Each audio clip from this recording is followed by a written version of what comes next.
누가복음 말씀을 잠시 보시겠습니다. 누가복음 9장 51절입니다. 신약성경 109면입니다. 누가복음 9장 51절입니다.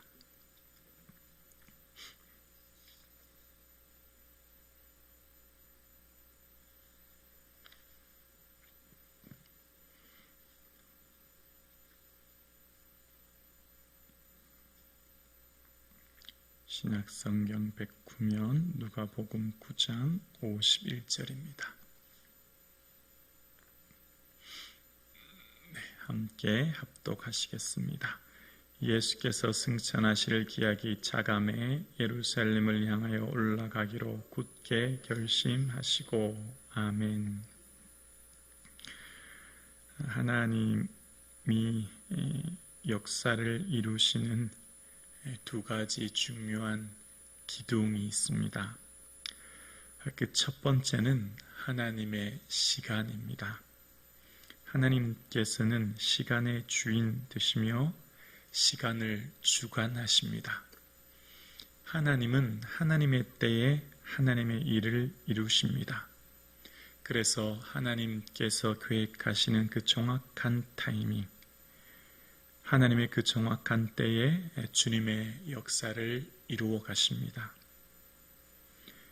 또 한 가지 하나님의 역사를 이루시는 두 번째 요소는 우리의 결심입니다. 하나님의 시간과 그 때를 아는 하나님의 사람을 통해 그 하나님의 사람은 하나님의 때에 맞는 결심을 통해 주님의 일을 이루어 가십니다. 오늘 본문도 이렇게 말씀하시죠. 예수께서 승천하실 기약이 차감해. 예수님께서 부활하셔서 승천하실 그 때가 차간다. 즉 하나님께서 하나님의 일을 이루어 가시는 그 시간이 차감을 예수님은 알고 계셨다는 거예요. 예수님께서 갈릴리에서 사역하시다가 이제 예루살렘으로 올라가시는 이유는 예수님께서 부활하시고 승천하실 그 때가 되었음을 아셨다는 거예요. 예수님께서 부활하시고 승천하신다는 것은 그 전 단계에 하셔야 될 일이 있으셨죠. 바로 십자가를 지는 이것이었습니다. 십자가를 지고 죽으셔야 사흘 만에 부활하시고 그 부활하신 주님께서는 승천하실 것을 아셨기에 그 때가 되셨기에 예루살렘에 올라가기로 굳게 결심하셨다. 오늘 본문은 말씀하고 계십니다. 예수님께서는 단 한 번도 예수님 임의대로 예수님의 때에 예수님의 생각대로 모든 사역을 이루지 않으셨어요. 하나님의 때에, 하나님의 시간에, 하나님의 그 정확한 타이밍에 주님께서는 주의 일을 이루셨던 거예요.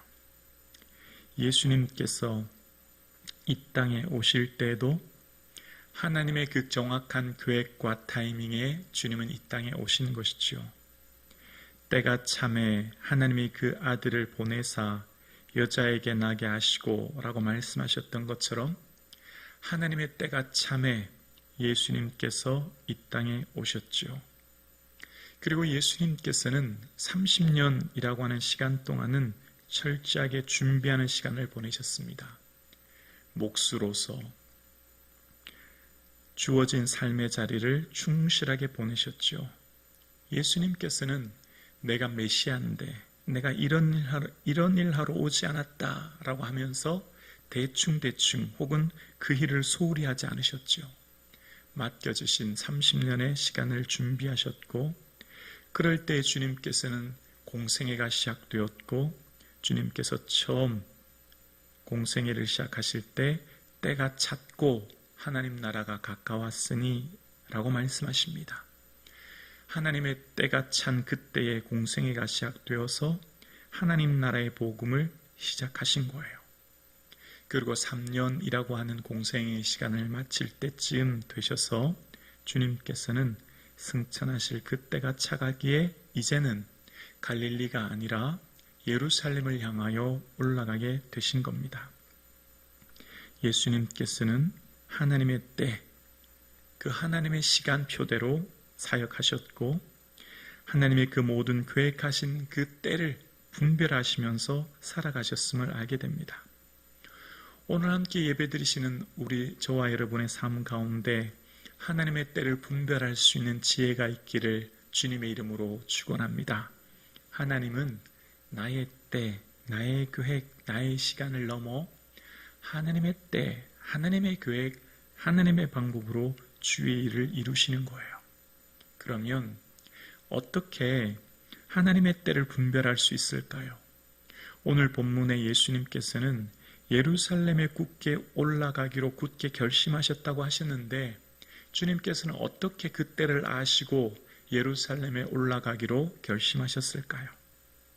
오늘 성도들은 어떻게 하나님의 때를 분별할 수 있을까요? 내 때가 아니라 그 하나님의 계획하신 때를 알고 그 때에 순종하며 반응할 수 있을까요? 그것은 누가복음 9장에 3번에서 반복해서 나오는 단어가 있습니다. 바로 기도하실 때에 라는 말입니다. 누가복음 9장 18절에 예수께서 따로 기도하실 때에 라고 하셨고 누가복음 9장 28절 또한 기도하러 산에 올라가사 기도하실 때에 라는 말을 반복하시므로 예수님께서는 하나님의 때를 어떻게 분별하셨는지를 오늘 본문을 통해 우리에게 알려주십니다. 바로 기도하는 사람, 기도를 통해 하나님의 때를 분별하게 된다는 겁니다. 예수님께서는 예루살렘에서 갈릴리에서 수많은 사역과 능력을 일으키시던 주님께서는 이제 정치, 경제, 사회의 중심인 예루살렘으로 올라가기로 결심하셨는데 그것은 바로 하나님의 때가 찼기 때문이었고 그 때를 분별하셨던 이것은 기도하셨기 때문입니다. 예수님께서는 늘 기도의 삶을 사셨기에 하나님의 때를 분별할 수 있으셨던 거죠. 그리고 예루살렘으로 올라가면 십자가의 고난이 기다리고 있다는 것을 아셨지만 그럼에도 불구하고 굳게 결심하고 올라가셨던 겁니다. 그렇습니다. 하나님의 때를 분별하는 사람은 하나님이 원하시는 그 삶의 자리로 순종의 자리로 살아가며 결심하며 나아가는 것이죠.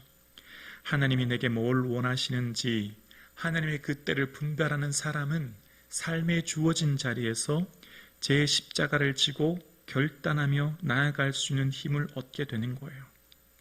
오늘 함께 예배드리시는 저와 여러분의 삶에 늘 깨어 기도함으로 하나님의 때를 분별하고 그 때에 따라 말씀에 따라 순종할 수 있는 힘이 저와 여러분의 삶 가운데 있기를 주님의 이름으로 축원합니다. 믿음의 선배들의 특징은 자신의 주어진 삶의 자리에서 언제나 하나님의 때를 분별하고 그 때에 맞게 나의 삶에 결단하는 삶을 살았다는 것을 알게 됩니다. 하만의 계략으로 유대인들이 몰살의 위기를 겪었을 때에 모르드게는 에스더에게 이렇게 말하죠. 너는 왕궁에 있으니 모든 유대인 중에 홀로 목숨을 건지리라 생각하지 말라. 이때에 내가 만일 잠잠하여 말이 없으면 유다인은 다른 데로 말미암아 노임과 구원을 얻으려니와 너와 내 아비 집은 멸망하리라. 내가 왕후의 자리를 얻은 것이 이때를 위함이 아닌지 누가 아느냐. 그렇습니다. 모르드게는 하만의 계략 앞에 지금 왕후가 된 에스더에게 애원하거나 비굴하게 부탁하지 않고 당당하게 에스더에게 이야기합니다. 이때 내가 만일 잠잠하여 말이 없으면 하나님은 다른 사람을 통하여 우리 유대인을 구원하실 것이다. 너가 지금 왕후의 자리를 얻은 것은 바로 이때를 위함이 아닌지 누가 아느냐. 믿음의 사람들은 언제나 자신에게 주어진 때 그리고 그 때에 맞는 하나님의 사람에 밖에 반응하는 삶을 살게 요구하시는 것이죠. 그래서 언제나 믿음의 선배들의 삶을 보면 늘 깨어 기도함으로 주어진 삶의 자리에서 지금 내가 어떻게 살아야 될지를 분별하고 주님께서 원하시는 삶의 결단과 헌신을 하며 살아갔던 것을 보게 됩니다.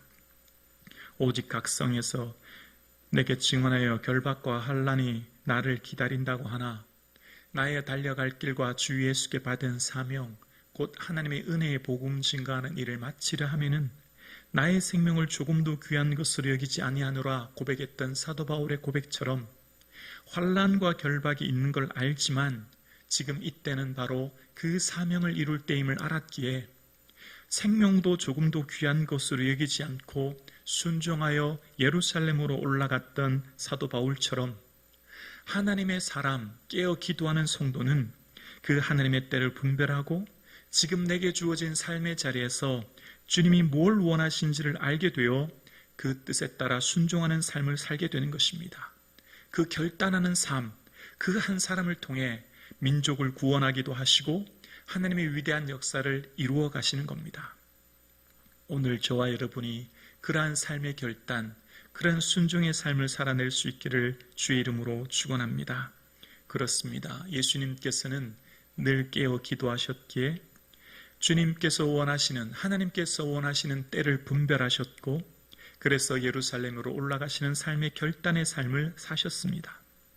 예수님이 그러한 삶을 사셨던 것처럼 오늘 저와 여러분의 삶에 주님께서 내게 뭘 원하시는지 깨닫게 되고 알게 되어 매 순간마다 삶을 결단하며 헌신하여 주님의 역사와 그 뜻을 이 땅에 이루는 저와 여러분의 삶 되기를 주님의 이름으로 축원합니다.